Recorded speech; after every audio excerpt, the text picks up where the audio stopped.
नमस्कार दोस्तों, मैं एस के ठाकुर जी स्वागत करता हूं ऑनलाइन प्लेटफॉर्म नवाचार IAS अकेडमी पर। जैसा कि हमारी जो कक्षाएं विगत कक्षाएं थी वो चल रही थी निरंतर रूप से, तो उन्हीं के मध्य हमारे जो छात्राएं थे उन्होंने हमारे मतलब कक्षाओं के ऊपर जो टीका टिप्पणी की थी, तो उन्हीं के अनुसार उनमें ये प्रश्न उठे थे कि हम हिंदी का ज़्यादा से ज़्यादा प्रयोग करें और संविधान की संवैधानिक भाषा को थोड़ी जटिलता से सरलता की ओर ले जाएं। तो उन्हीं की वार्ता को मद्देनजर रखते हुए हम अपने लेक्चर को सुगमता के साथ आगे बढ़ाने का पूर्ण प्रयास करेंगे। ठीक है, आज हम सबसे पहले हम संविधान के बारे में पढ़ेंगे। संविधान क्या है, संविधान का अर्थ क्या है, संविधान क्यों बना, क्यों जरूरी था, उसकी क्या विशेषताएं हैं, विश्व में कितने प्रकार के संविधान हैं, वो किस तरह से बनाए जाते हैं, तो उनकी आइए उनकी विस्तृत रूप से विवेचना करते हैं और आगे बढ़ते हैं संविधान के बारे में। तो संविधान का शब्द क्या है, संविधान शब्द की मीमांसा के बारे में हम संक्षिप्त में अध्ययन करेंगे। देखो, अगर संविधान की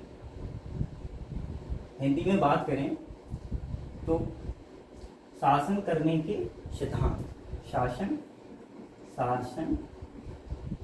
के करने के सिद्धांत, इसका मुख्य अर्थ है।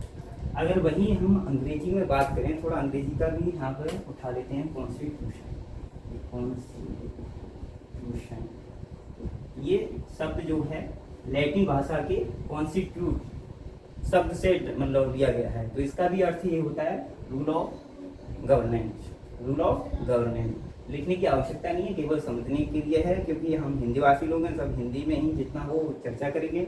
और इसके बाद हम परिभाषा को देखते हैं। परिभाषा में क्या देखते हैं कि संविधान की मुख्य परिभाषा क्या है। संक्षिप्त में हम संविधान की परिभाषा के बारे में किस प्रकार से मतलब अवलोकन करेंगे। तो पहले क्या है, जैसे किसी देश की आधारभूत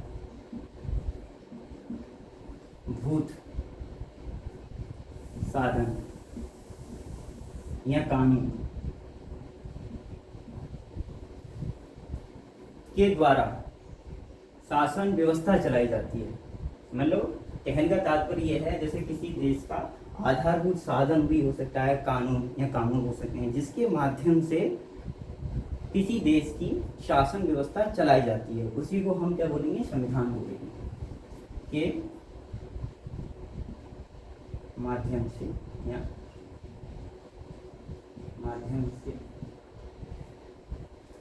किसी देश की शासन व्यवस्था चलाई जाती है, उस देश का संविधान कहलाता है।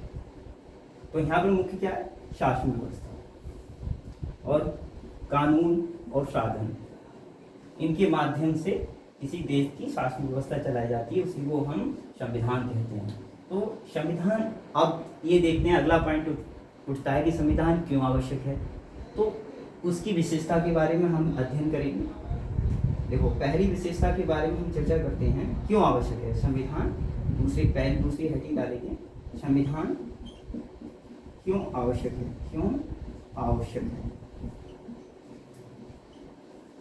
है,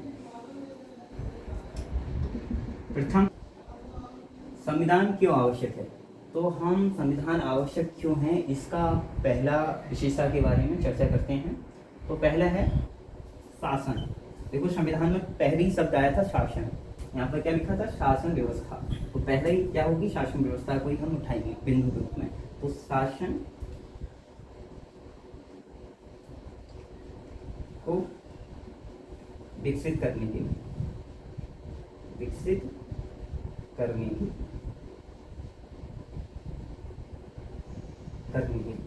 पहले क्या है, शासन के नियम को विकसित करने के लिए, यहाँ नियम भी लगाइए, शासन के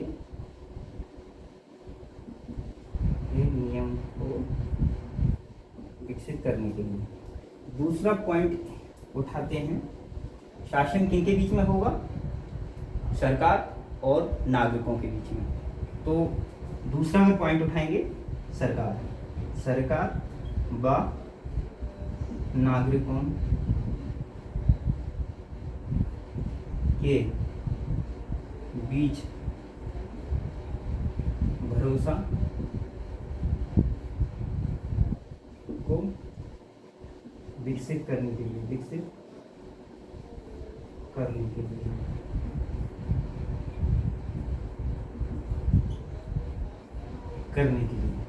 तो दूसरा पॉइंट जो है सरकार व नागरिकों के बीच, क्योंकि शासन सरकार और नागरिकों के बीच होता है, तो दूसरा पॉइंट उठ जाएगा यहाँ से कि सरकार और नागरिकों के बीच भरोसा को किस प्रकार से बढ़ावा दें, किस प्रकार से बढ़ाएं या विकसित करें।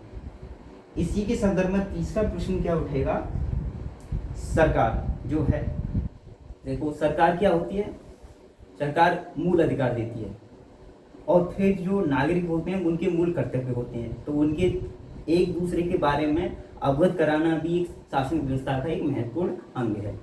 तो तीसरा पॉइंट के बारे में अगर देखेंगे तो यहाँ पर देखेंगे नागरिक, तो नागरिकों के प्रति जो सरकार के प्रति जो मतलब नागरिकों का सरकार के प्रति जो होता है दायित्व, तो उस प्रकार पूरा करते हैं। तो उन्हीं के अंतर्गत अगर तीसरा पॉइंट देखेंगे तो सर जो है नागरिकों के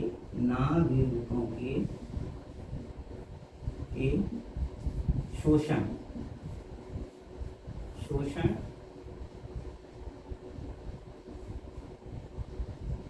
नागरिकों के शोषण पर अंकुश या रक्षा के लिए कि नागरिकों का शोषण किस प्रकार रोका जाए, तो ये भी एक महत्वपूर्ण अंग होता है हमारे मतलब संविधान का। चौथा, अगर हम शोषण की बात करें तो भारत के संदर्भ के मतलब भारत के संविधान के संदर्भ में तो ये आर्टिकल नंबर यानी अनुच्छेद नंबर 23 और 24 में मतलब शोषण का अधिकार राइट टू एक्सप्लोटेशन बोल सकते हैं, तो 23 से 24 के बीच में। और पार्ट नंबर आगे चर्चा करते हैं उसकी। और चौथा बिंदु जो है, चौथा बिंदु अगर ले सकते हैं तो ले सकते हैं सरकार या राज्य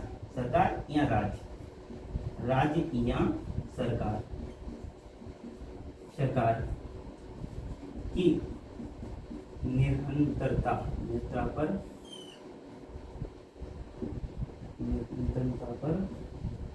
अंकुश लगाने के लिए ताकि जैसे कोई सरकार बनी तो वो सरकार जो है इतनी मतलब कठोर ना हो जाए कि जिससे हमारे नागरिकों का नुकसान होने लगे, उनकी मतलब स्वतंत्रता छीनने लगे। तो उसकी संदर्भ में ये चौथा पॉइंट हमने ले लिया गया है। अब हम चर्चा करते हैं संविधान के प्रकार। क्या करते हैं? संविधान के प्रकार। तो उससे पहले अगर आप कोई मतलब स्क्रीनशॉट लेना चाहें तो वो ले सकते हैं। और तीसरी हेडिंग होगी हमारी संविधान के प्रकार। संविधान के प्रकार, ये कितने प्रकार का होता है? संविधान के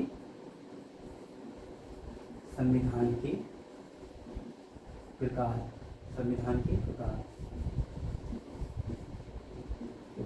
पहला हम बात करते हैं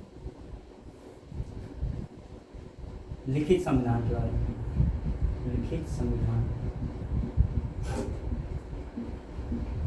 देखो लिखित संविधान जो है,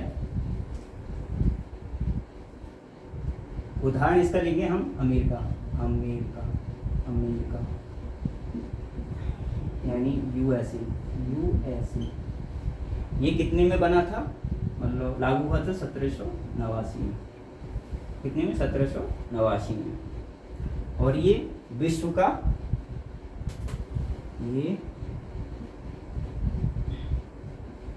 का सबसे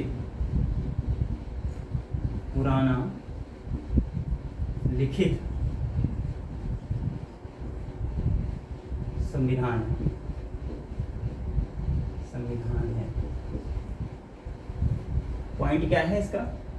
लिखित संविधान के अंतर्गत देखें तो ये अमेरिका का है, उदाहरण इसका ले सकते हैं। और ये विश्व का सबसे पुराना लिखित संविधान है। कैसा है? लिखित संविधान। दूसरा संविधान के बारे में बात करें तो आलिखित है। आलिखित संविधान, आलिखित संविधान। और ये हमारा यूके का है। किसका है? यूके का। और इसकी भूमिका जो है सन 1215 से ही बननी शुरू हो गई थी, जिसमें मौलिक अधिकार के विशेष प्रावधान निहित थे, वहाँ के सम्राट के द्वारा लागू किए गए थे। अब ये विशेषता क्या है इसकी? ये विश्व का सबसे पुराना आलिखित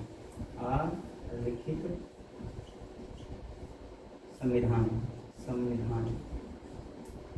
कैसा है? आलिखित संविधान।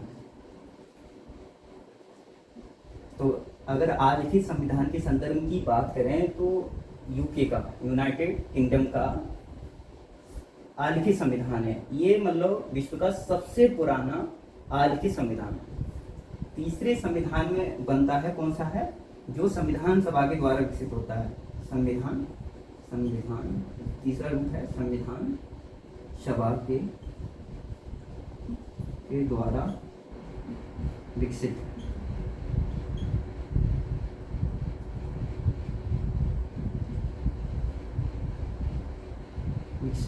संविधान। तो हम उदाहरण ले सकते हैं यहाँ पर यूएस का। किसका? यूएस का। तो यूएस में सन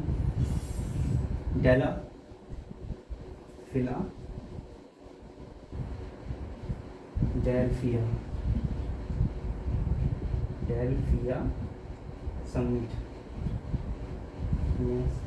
सम्मेलन हो सकते हैं, सम्मेलन जो हुआ था 1787 में।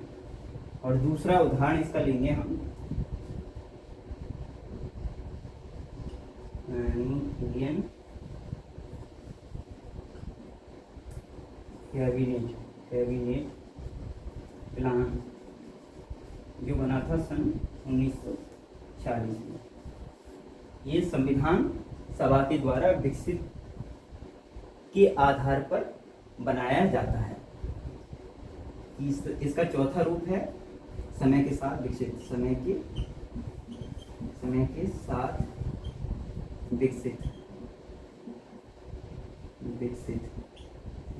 संविधान। तो समय के साथ कौन विकसित होते हैं? जैसे कि यूके का अगर देखें, यहाँ हम यूएसए लिख देते हैं और यहाँ यूके। तो यूके का जो हुआ था सन 1215 में एक नारा आया था, प्रतिनिधित्व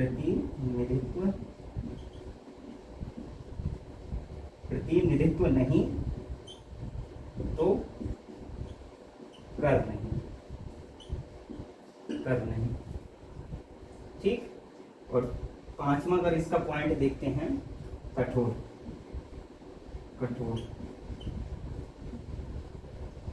पांचवा प्रकार क्या है? कठोर संविधान। तो कठोर संविधान के रूप में उठाएंगे हम यूएसए का मतलब अमेरिका का। तो किस आधार पर आधारित है? यहाँ पर संविधान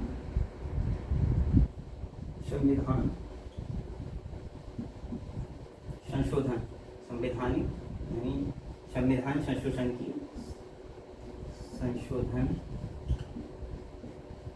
संशोधन की प्रक्रिया में जटिलता। तो यूएस की संविधान में अगर देखा जाए तो यहाँ पर जो संविधान में संशोधन की जो क्रिया होती है या प्रक्रिया होती है, वहाँ पर परिवर्तन जो यानी अमेंडमेंट बोल सकते हैं आप, तो उसमें बहुत ही ज़्यादा दिक्कत आती है, क्योंकि एक विशेष प्रोसीजर के द्वारा इसका संशोधन होता है। इसलिए इसके संविधान को हम जटिल या कठोर संविधान बोलते हैं। और दूसरा मतलब इसका अगला रूप है लचीला संविधान।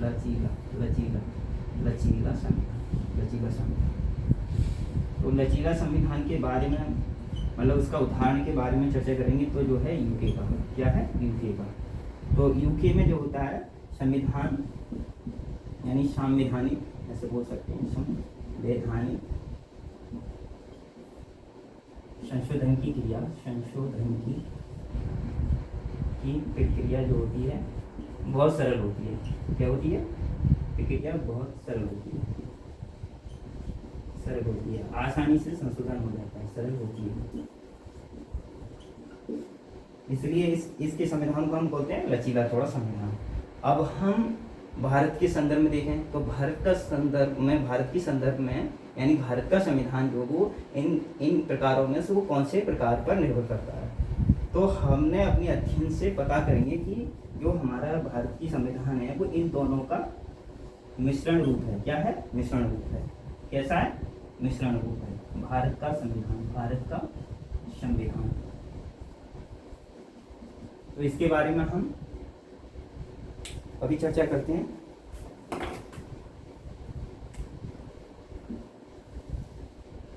देखिएगा,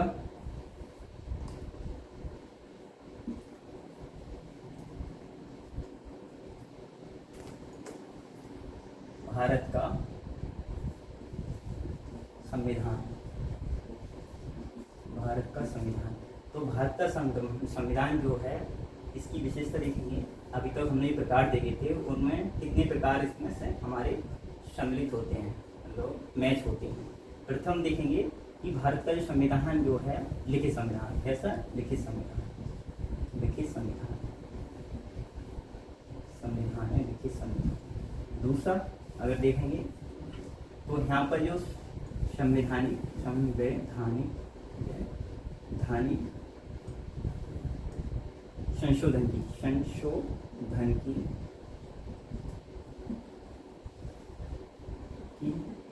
प्रक्रिया,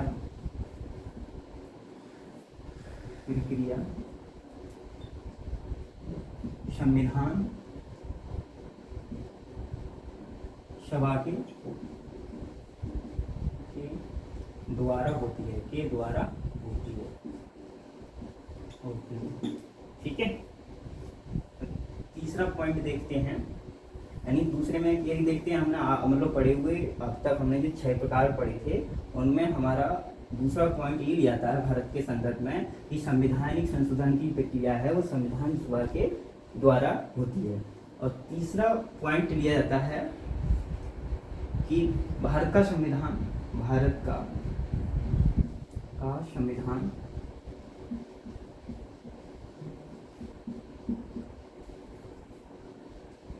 कठोर व लचीला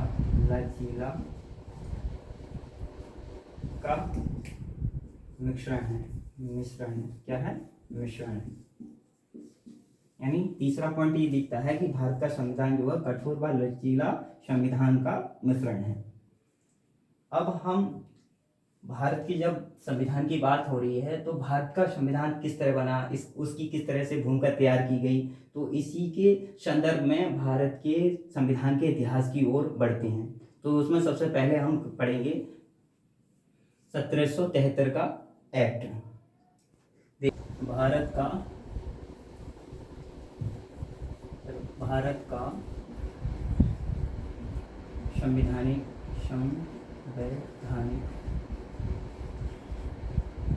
विकास। अब हम विवेचना करेंगे भारत का संवैधानिक विकास तरह से हुआ था। तो सबसे पहले हम चर्चा करते हैं भारत मतलब east India company. East India company का जो गठन हुआ था 1600 में हुआ था। कहाँ हुआ था? इंग्लैंड में। 1600 में ईस्ट इंडिया कंपनी का गठन कब हुआ था? 1600 में। अगर 1600 में अगर देखें पॉइंट बाई पॉइंट नोटिस करें तो 1600 में ही ईस्ट इंडिया कंपनी का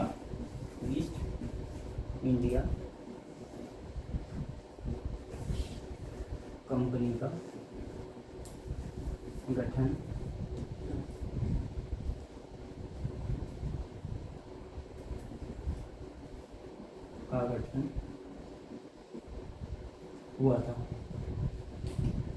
हुआ। यानी अगर पहले सबसे पहले ईस्ट इंडिया कंपनी की बात करेंगे तो 1600 में ईस्ट इंडिया कंपनी का गठन हुआ था। ये इंग्लैंड में हुआ था। कहाँ हुआ था? इंग्लैंड में। इंग्लैंड में ही हुआ। ठीक है। तो दूसरा अगर पॉइंट बात करेंगे फिर कंपनी का, मगर भारत में कब आई थी? ये 1608 में आई थी। कितने में आई थी? 1608 में ईस्ट इंडिया कंपनी का, ईस्ट इंडिया कंपनी का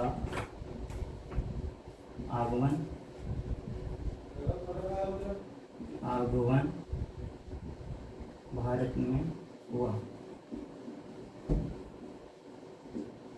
यानी 1608 में ईस्ट इंडिया कंपनी का आगमन भारत में हुआ था। ये किसका था? यानी कैप्टन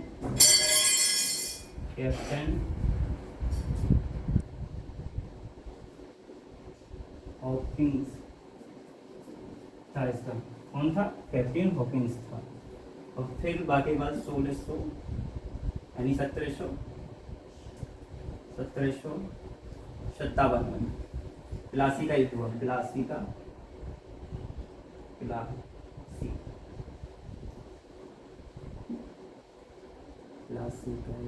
प्लासी का युद्ध हुआ किनके बीच? ईस्ट इंडिया कंपनी बनाम सिराजुद्दौला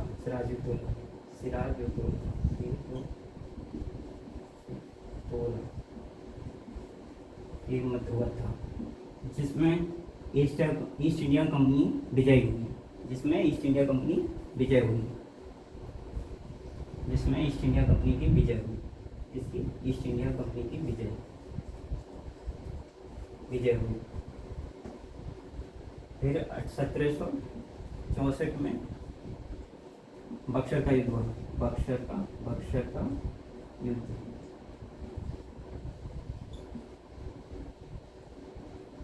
और एक पॉइंट और नोटेट करने की आवश्यकता है यहाँ पर। 1757 में ही लॉर्ड क्लाइव जो था बंगाल का गवर्नर बनकर आया था। बंगाल का गवर्नर बनकर आया था।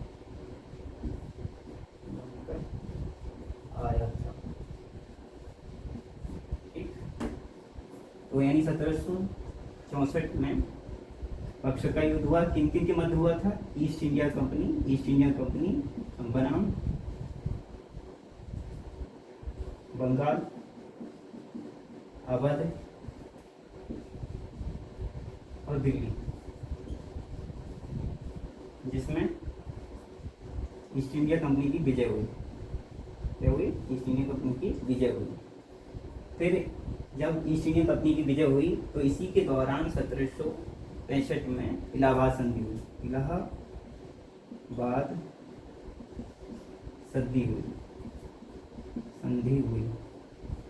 संधि हुई। इसके अंतर्गत अगर बात करें तो बिहार, बंगाल व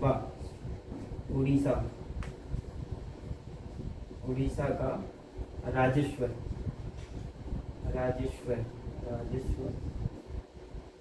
एकत्रण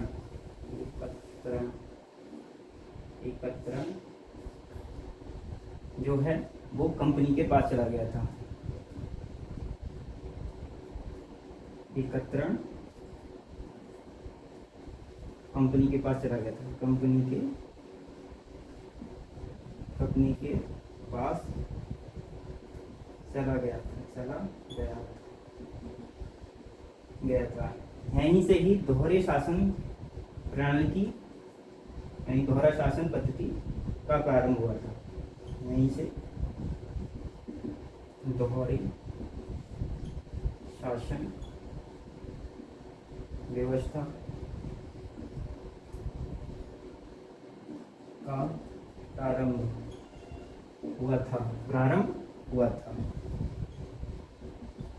जिसमें देखते हैं जिसमें लॉ एंड ऑर्डर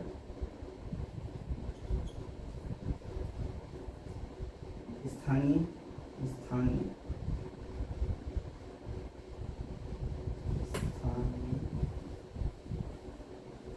शासक के पास व राजस्व एकत्रण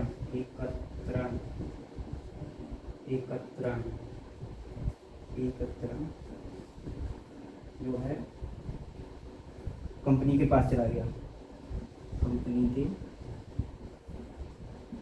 पास चला गया।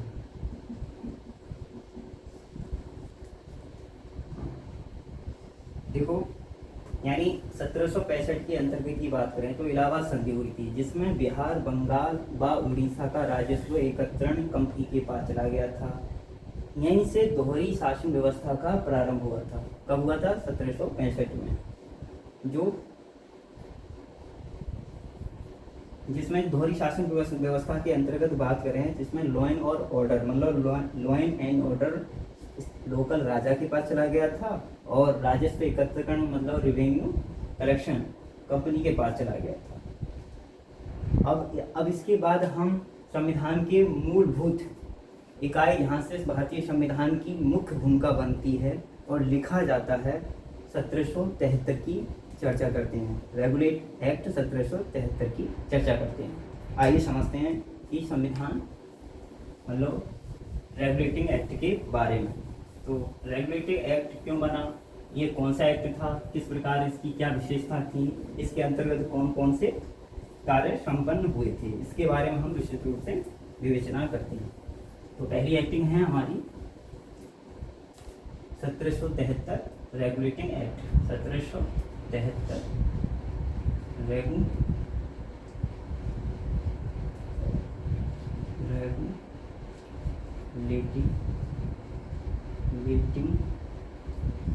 Act, regulating act. तो सबसे पहले हम ये देखते हैं कि रेगुलेटिंग का मतलब क्या औचित्य था। ये सरकार के द्वारा, यानी ब्रिटिश सरकार के द्वारा उठाया गया पहला कदम था, जिसके अंतर्गत कंपनी के प्रशासनिक और राजनीतिक कार्यों को मतलब प्राप्त करने की मान्यता मिली थी। कौन कौन से? प्रशासनिक व राजनीतिक कार्यों को करने की, यानी कार्यों को करने की मान्यता मिली थी। दूसरा पॉइंट ये था कि इसके अंतर्गत ही भारत में जो प्रकाशन केंद्र मतलब केंद्रित प्रकाशनिक व्यवस्था का मापदंड तैयार किया गया था। इसके अंतर्गत अगर बात करें तो 1773 में कौन कौन सी विशेषताएं थी, तो विशेषता के अंतर्गत मैं बात करूं तो सबसे पहली विशेषता क्या थी कि यहाँ पर भारत का मतलब जो बंगाल का गवर्नर था, बंगाल का गवर्नर का पद व 4 कार्य परिषद सदस्यों का गठन भी इसी के अंतर्गत हुआ था। और जो बंगाल का गवर्नर था, बात करें तो प्रथम वारेन हेस्टिंग्स, क्या था? Warren Hastings. ये एक दूसरी सबसे बड़ी समझने की बात यह है, यानी बंगाल का जो जनरल गवर्नर था वो पहला वारेन हेस्टिंग ही था, और दूसरा ये था इसका मतलब मापदंड अगर चर्चा करते हैं कि इसके अंतर्गत बंगाल का जो गवर्नर था, यानी प्रेसिडेंसी कितनी थी पहले, इससे पहले ये क्या थी, जैसे मद्रास व मुंबई यानी बम्बई बोल सकते हैं, पहले बम्बई ही बोला जाता था, बम्बई के गवर्नर की शक्तियां जो हैं वो बंगाल के गवर्नर को दे दी गई थी। तभी तो इसका नाम दिया गया था गवर्नर जनरल, यानी बंगाल का गवर्नर जनरल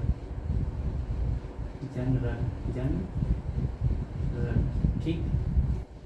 दूसरा पहलू ये था, इसका अगर बात करें तो यहाँ पर ही 1774 में उच्चतम न्यायालय की स्थापना की गई थी, जिसमें 3 अन्य न्यायाधीश थे। कितने थे? 3 अन्य न्यायाधीश थे।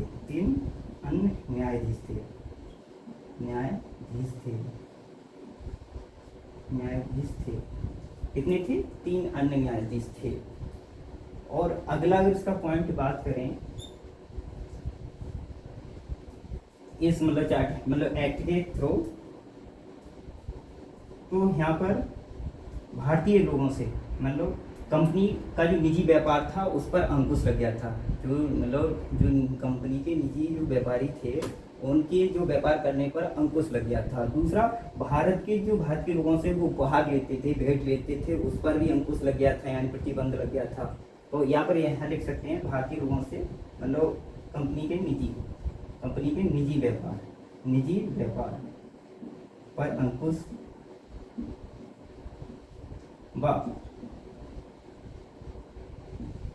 भारतीय लोगों से लिए गए उपहारों पर प्रतिबंध लग गया था। और दूसरा, कोड ऑफ डायरेक्टर के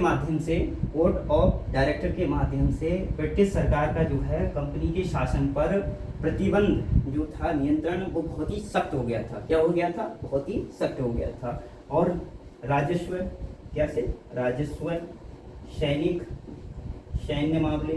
सैन्य मामलों व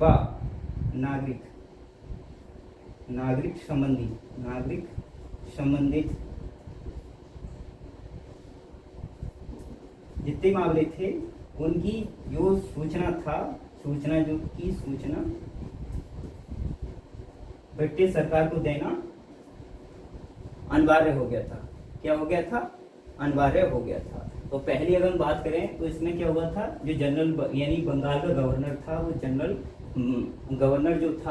गवर्नर ऑफ जनरल हो गया था। क्या हो गया था? गवर्नर जनरल हो गया था। इसमें 4 कार्य परिषद सदस्यों की नियुक्ति भी की गई थी। और इसकी पहले बंगाल के गवर्नर जनरल जो थे वो वारेन हेस्टिंग थे। और दूसरा ये था पॉइंट, जो मद्रास और बम्बई की पहले जो गवर्नर थे उनकी जो शक्तियाँ थी, यानी जो क्षमताएं थी, वो बिल्कुल अलग अलग थी, मगर उन्हीं की जो शक्तियाँ थी उनको उठाकर बंगाल के गवर्नर को दे दी गई थी। तीसरा, 74 में एक उच्चतम न्यायालय की स्थापना हुई थी बंगाल में, जिसमें 3 अन्य न्यायाधीश भी थे इसके साथ साथ। और अगला पॉइंट है, जो कंपनी जो निजी व्यापारी थे उनके ऊपर अंकुश लग गया था। और जो भारत से भी उपहार लेते थे भारतीय लोगों से, उन पर भी ब्रिटिश सरकार के द्वारा अंकुश लगाया गया था। अगला पॉइंट है, जैसे राजस्व हो, सैन्य हो या नागरिक संबंध के मामले थे, उनकी सूचना देना ब्रिटिश सरकार को परम आवश्यक हो गया था। अगर हम लिखित की बात करें तो पहला अगर हेडिंग डालें तो रेगुलेटिंग एक्ट प्रथम के बारे में, तो ये ब्रिटिश सरकार द्वारा, अब लिखते हैं ब्रिटिश सरकार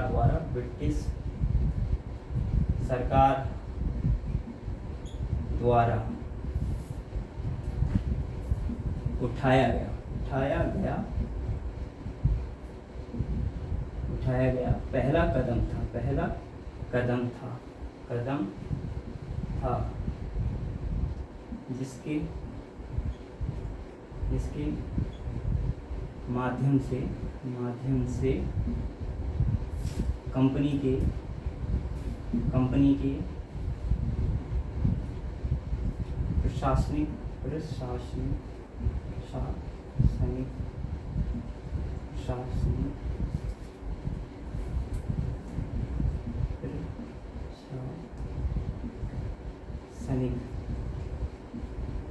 व राजनीतिक कार्यों को मान्यता प्रदान की गई थी। क्या हुआ था, ये पहला कदम था ब्रिटिश सरकार के द्वारा जिसके माध्यम से कंपनी को प्रशासनिक व राजनीतिक कार्यों को करने की मान्यता प्रदान की गई थी। दूसरा, ये इसी में अगर देखते हैं तो ये इसके द्वारा भारत में पहली ऐसी व्यवस्था थी जिसके द्वारा मतलब शासन व्यवस्था का केंद्रीकरण हुआ था। क्या हुआ था, केंद्रीकरण हुआ था। अगर विशेषता की संदर्भ में बात करें तो विशेषता पहली, अगर अगली लिखेंगे विशेषताएं, इसकी विशेषताएं। तो पहली व्यवस्था क्या थी, पहली व्यवस्था थी बंगाल के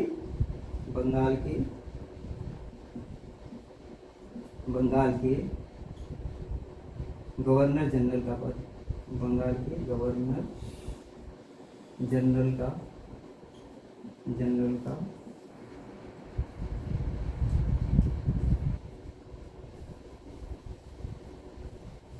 बंगाल के जनरल गवर्नर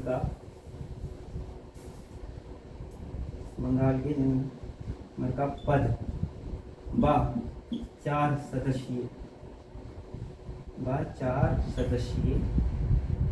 सदस्यीय कार्य परिषद का गठन किया गया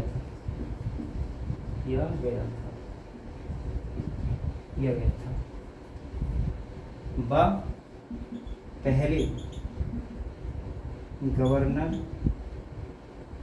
जनरल वारेन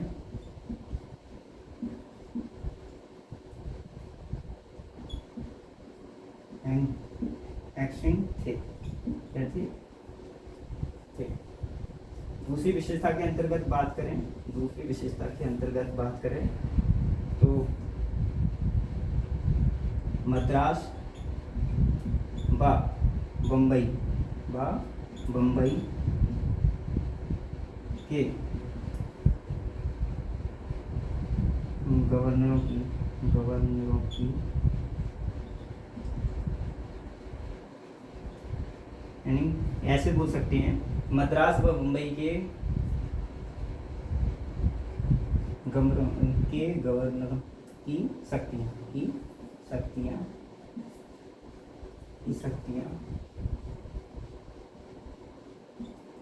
बंगाल के गवर्नर जनरल के अधीन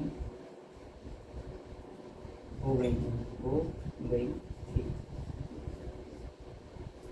यानी मद्रास और मुंबई के गवर्नर जनरलों की जो शक्तियां थीं वो बंगाल के जनरल गवर्नर के अधीन कर दी गई थी। दूसरा मुख्य पॉइंट ये हो गया। तीसरा पॉइंट अगर देखते हैं तो इसमें क्या देखेंगे, 1774 में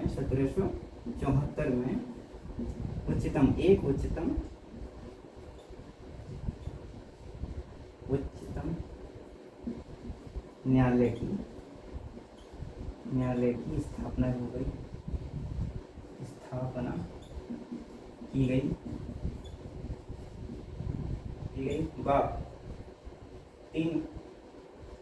तीन अन्य न्यायाधीशों की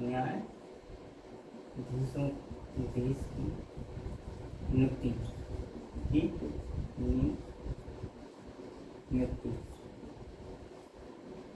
यानी 1774 में अगर बात करें तो एक उच्चतम न्यायालय की स्थापना की गई और अन्य 3 न्यायालय मतलब न्यायाधीशों की नियुक्ति भी की गई। चौथा अगर पॉइंट देखें तो कंपनी के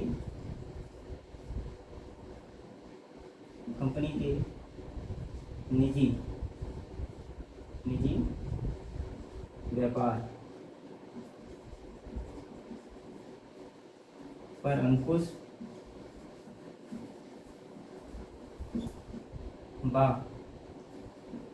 भारतीय लोगों से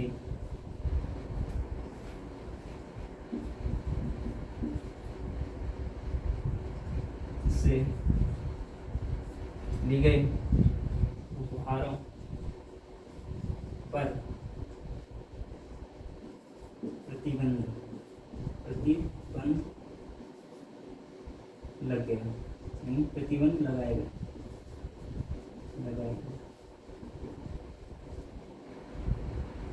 चौथा, अगर 5वीं कंडीशन में बात करें तो देखें, कंपनी यानी ब्रिटिश सरकार जो है, ब्रिटिश सरकार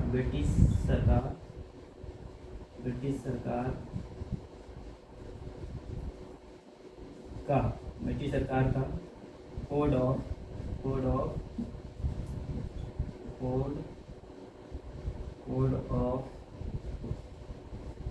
डायरेक्टर्स के माध्यम से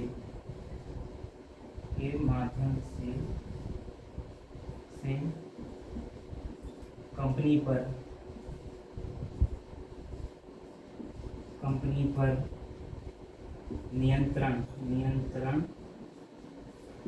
सख्त हो गया था, सशक्त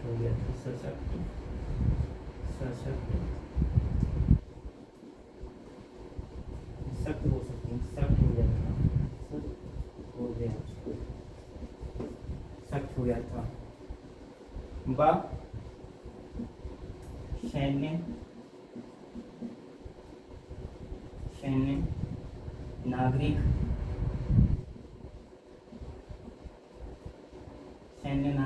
व व्यापार संबंधी मामलों की सूचना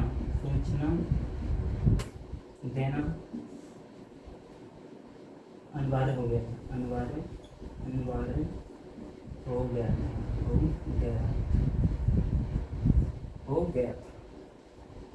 यानी इसके हमने 5 पॉइंट पर प्रकाश डाला। पहला पॉइंट था गवर्नर जनरल का जो पद है उसकी नियुक्ति हो गई थी और इसके अंतर्गत 4 सदस्यीय कार्य परिषद का भी गठन किया गया था और इसके पहले जनरल गवर्नर थे वारेन हेस्टिंग थे। दूसरा पॉइंट ये था मद्रास और मुंबई की प्रेसिडेंसी को बंगाल के अधीन कर दिया गया था। तीसरा पॉइंट था 1774 में एक उच्च न्यायालय की स्थापना की गई थी जिसमें 3 अन्य न्यायाधीशों की नियुक्ति भी की गई थी। चौथा पॉइंट ये था कंपनी के निजी व्यापार पर अंकुश व भारतीय लोगों से जो उपहार लिए जाते थे उस पर भी प्रतिबंध लगा दिया गया था। 5वां पॉइंट था कि ब्रिटिश सरकार का जो कोड ऑफ कंडक्ट के माध्यम से कंपनी पर जो नियम था वो सख्त हो गया था। क्या हो गया था? सख्त हो गया था। बस सैनिक, नागरिक व व्यापारिक मामलों की सूचना ब्रिटिश सरकार को देना परम आवश्यक हो गया था। ये थे मुख्य विशेषता मतलब रेगुलेटिंग एक्ट की। अब इसके अंतर्गत दूसरा एक्ट आ गया था 1781 में जिसकी चर्चा अगले अध्याय में करेंगे। धन्यवाद।